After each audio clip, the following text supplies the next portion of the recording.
UFC 319 is here, and we finally have some good fights, man. Some good fights, brother.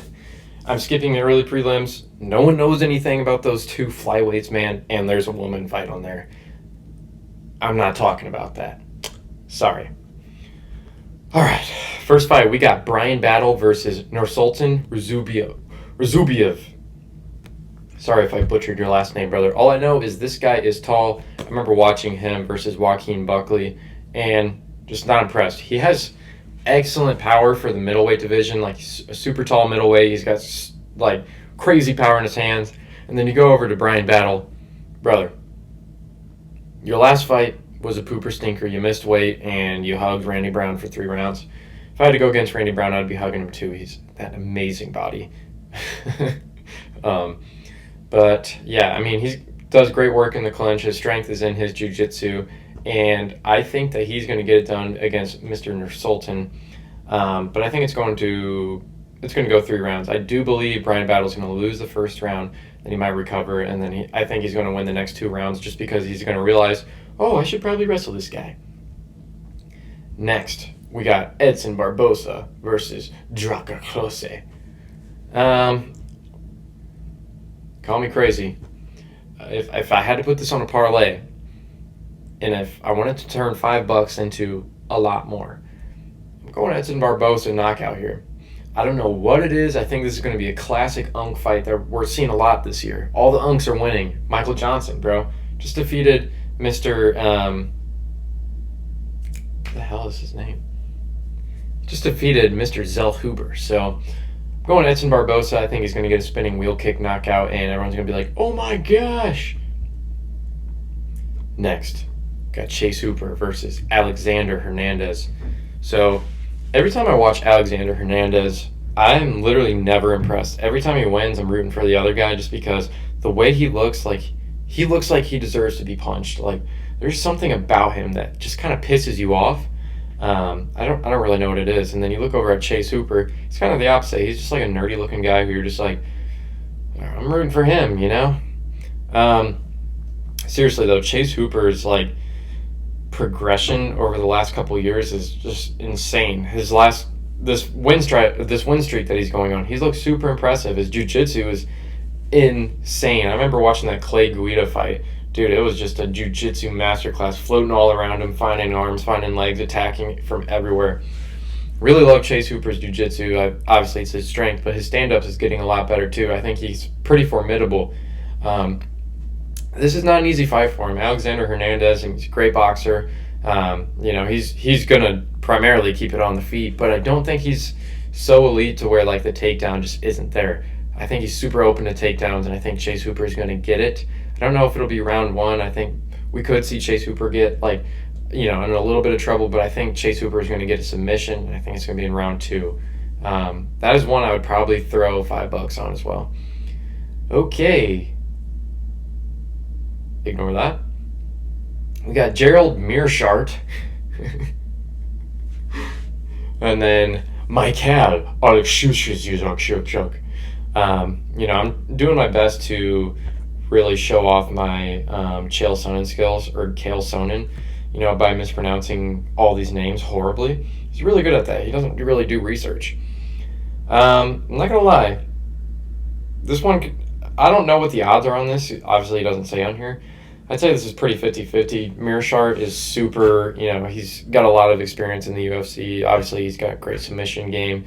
But I really think the age is starting to catch up to him. He hasn't looked good in his last couple of fights. I think the only thing that kept him in the UFC was when he versed RDR, and it kind of kept it close because RDR fights so sloppy. And then you go to Mr. Polish Power. I'm calling him Polish Power. You know why? Because I think he's going to get a knockout. He's more technical. And I think, you know, he actually has a future where Meerschaert doesn't. I think this is just going to be a fate. Like, this is Meerschaert's fate. Like, I feel like he's going to do everything right and he's going to have moments, but he's getting knocked out. We've got Baisungar Susarkaya versus Eric Nolan. This is interesting because Susarkaya just fought 4 days ago. This is like the quickest turnaround ever, and if he gets a win, like, the UFC is going to push this guy so hard. He's like, he trains with Khamzat, and he's pretty exciting. And then you got Eric Nolan. So I'm not gonna lie, this feels like a fight like UFC is looking for their next star. Like they need another one of these guys. You know what I'm saying when I say these guys, the guys that dominate the UFC, and everyone doesn't enjoy watching them win. Um, I think Baisangar Susarkayev is going to get the dub here. He's never made it out of the first round in a fight. He dominates in the round one. And I think he's just going to make easy work of Eric Nolan and knock him out. In round one, I'm going to say the first minute and a half, and you're going to be seeing it on ESPN. You got Tim Elliott versus Kai Asakura. I mean, I don't know how legit this was, but Tim Elliott says he hasn't been training. I know he's probably joking, obviously, but you got Kai Asakura. I don't know about this one, man. Kai Asakura, like, he's got crazy power, but you just saw what Pantoja did to him, and he just messed him up super hard. I mean, he's much more exciting on the feet than Tim Elliott. He's much more explosive than Tim Elliott. He's more fun of a prospect than Tim Elliott. I mean, if he gets this win here, I think they're going to push him hard again just because he is exciting. He's got a lot of knockouts in Japan, and they need a Japan star. So just for the vibes and going Kai Asakura knockout, and it has to be in round one. It just has to be. Got Jared Cannonier versus Michael Page. This is one that I'm having a really hard time with just because Mr. Michael Venom Page is not a natural middleweight. He usually fights at welterweight. I feel like he's faster at that weight and has more to give. I think middleweight is not going to treat him well. He's got to win over Shara Bullet. I don't think Shara Bullet is that good. He is not that good, so I think that we're going to see, obviously MVP is super dynamic on the feet. He dismantled Kevin Holland, and that was pretty much it. Then they gave him to Ian Gary, and Ian Gary just wrestled him the whole time. Jared Cannonier has so much experience in the UFC. I think that he is going to be smart enough to know he's got to get a takedown on MVP. I don't think MVP has ridiculous power. He's just like super hard to get a hold of. He can move pretty quickly, but he's pretty heavy on that front foot, and I really think Jared Cannonier utilizes a leg kick early just to try and mess with MVP's rhythm and then goes for a takedown. I think he can take this, but I don't think it'll be a finish. I think this is just going to be a decision to Jared Cannonier. Got another tough one. Got Jeff Neal, Carlos Prates. Jeff Neal is super underrated. Excellent boxer. You should have seen, like, if you ever watched his Shavkat fight, that's one of the most entertaining fights I've ever seen. Like, that was just they were both having master classes, and then Shavkat turned it on at the end. Jeff Neal's a great boxer, and I think he hits harder than Carlos Prates. Is that crazy to say in the hands? Maybe that is kind of crazy to say. Carlos Prates just has really good Muay Thai. I am curious to see if Jeff Neal was trying to implement the takedown. I think it would be smart just because we saw how effective it was for Ian Gary every time that he was even just feinting the takedown. Like, because he had landed a couple of them and controlled him for a little bit, it was really throwing off Carlos Prates' rhythm. Like, he just being able to throw in and to get that threat of a takedown. So many dudes are just way less powerful because they don't want to commit to a shot as hard as they could, because if they're not scared of the threat of the takedown, they're just going to knock you out straight up because they can put everything into the punch. That being said, I got to go Carlos Prates. I think he's a super dynamic striker, and if this does stay on the feet, I think he's more crisp than Jeff Neal. Jeff Neal is just really entertaining to watch. He's got that power in his hands, so I'm going to go Carlos Prates, and Jeff Neal's got a chin. I think this goes 3 rounds, and it's just going to be, this could be fight of the night. The co-main event, we got Lerone Murphy versus Aaron Pico. So, it's pretty hard to, I don't want to bet on a Bellator guy just because they have been so crap, all the recent Bellator guys, unbelievably crap. But I've always said Aaron Pico is the best out of any of them. He has, for featherweight, he has Ilia Topuria power. really great power in his hands. He's a dynamic boxer, and he's got a great uppercut. He's got a cool left-handed uppercut knockout in Bellator, which is pretty sick. That being said, go over to Lerone Murphy. Not entertaining. Fights like all the England dudes. Not all of them. There's actually some scrappers, but one that comes to mind is Leon Edwards. Like, he fights like that. Like, that you're going to be... This is going to be a war. No, I think this is going to be a lot more like sparring. He doesn't really have that killer instinct, I don't think. I really don't think.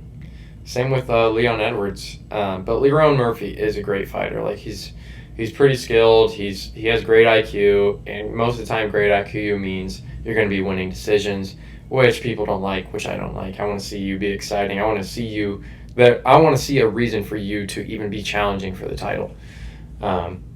So I'd have to imagine that Lerone is favored. And if he is favored, I would be willing to bet that Aaron Pico is going to get a knockout. He's the best Bellator guy, and this is the last time I'm betting on a Bellator guy to win anything, ever. I'm going Aaron Pico, and I think he's going to get a knockout. And I'm going to be amazed. And UFC will finally have this new guy who shakes up the featherweight division. The main event. Dricus du Plessis versus Khamzat Chimaev. Dude, I have been thinking about this fight ever since it was announced, and I have not been confident in any single decision I've made in terms of this fight. I do not know who's going to win this fight. I really don't. Because you have Khamzat's dominance in round one. Like, if he gets the hold of the takedown, he's going to dominate you and he's going to submit you. That's just how it happens. And then you go and look when Khamzat was going up against Kamaru Usman survived round one, and I think he arguably won the next 2 rounds. Or at least one of the rounds. Like, if that was a 5-round fight, I'm very confident Usman was going to win that. So, then you look at Dricus. How do you analyze this guy? He is so bizarre. He's going to win by falling piano or cartoon hammer. You know, he's going to be like Khamzat's going to tap him out, and then Dricus is going to be like, glad I'm not that guy, you know? I don't know, brother. I'm just going to go with what I want to happen. I think Dricus is going to survive round one. I think he's a lot better than what we all think. We all think, you know, he just wins because he does, but he's a tough guy. He just said in an interview, I think guys with the most heart and the toughest guys are winning these days. It's going back to the old UFC because everyone's so skilled now. So whoever's tougher and just has that dog in him wins, and I think Dricus has more of that dog. I think he's going to put himself on the all-time greats for the middleweight division, so I'm going Dricus. And, dude, I think he's going to get a TKO in round 4 on Khamzat. I can't believe I'm saying that, but that's what I'm going with. So, don't take any of my advice in betting because I very well could have missed all these fights. These are all so close, and I'm so excited for this event.